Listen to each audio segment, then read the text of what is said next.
pourquoi le cannabidiol fait-il autant débat? Pour le comprendre, il faut déjà savoir d'où vient le cannabidiol. Prenez ce plant de cannabis.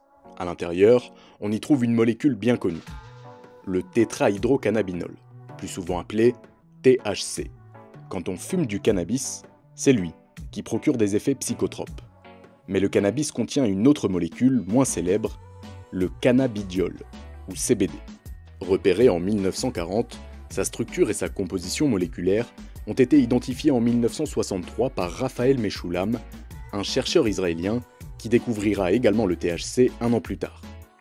A l'inverse du THC, le CBD ne modifie pas la perception ou les pensées. Pas de sentiment d'ivresse, de vertige ou d'euphorie, on le consomme surtout pour se détendre. Le CBD a en effet des propriétés thérapeutiques.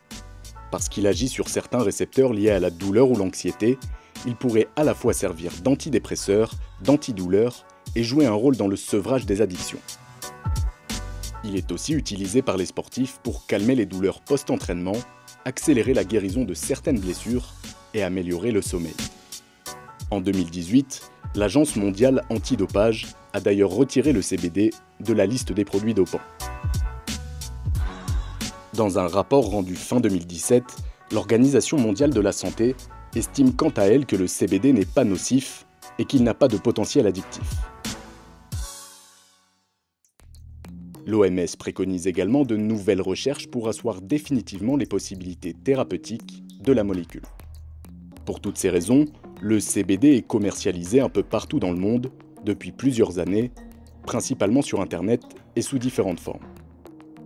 En huile, en pommade, en gélule, en liquide pour cigarettes électroniques, ou encore sous forme d'herbe ou de résine.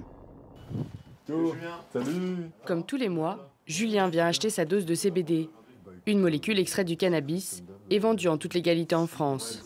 Qu'est-ce que t'as de nouveau là en ce moment? En produit CBD, là je viens de recevoir un water soluble. Ces produits respectent scrupuleusement la loi française, ne pas dépasser la barre de 0,2% de THC, la molécule responsable des principaux effets psychoactifs du cannabis. Le CBD n'aurait aucune incidence sur le comportement. Ses consommateurs lui prêtent des vertus médicamenteuses, anti-inflammatoires, antidouleurs, anxiolytiques. Beaucoup y trouvent leur compte. Il n'y a aucun texte aujourd'hui qui vous dit le CBD est légal ou le CBD est tout à fait possible de le commercialiser ou le CBD est interdit. Un vide juridique qui permet aux commerçants de produire et vendre du CBD en toute légalité. Par contre, la loi reste claire sur un point, interdiction absolue de présenter ce produit comme un médicament. Il faut vraiment avoir une communication light, il faut vraiment être très discret et en ce moment, tant que la réglementation est toujours sur ces axes-là, éviter quelque chose de trop tapageur. Il ne faut surtout pas dire que ça a une vertu thérapeutique, il ne faut surtout pas dire que ça a une vertu apaisante ou relaxante. Il faut vraiment rester dans une neutralité complète par rapport aux produits. En juin 2018, la ministre de la Santé Agnès Buzyn a déclaré vouloir mettre un terme à ce flou juridique, sans pour autant donner de date précise.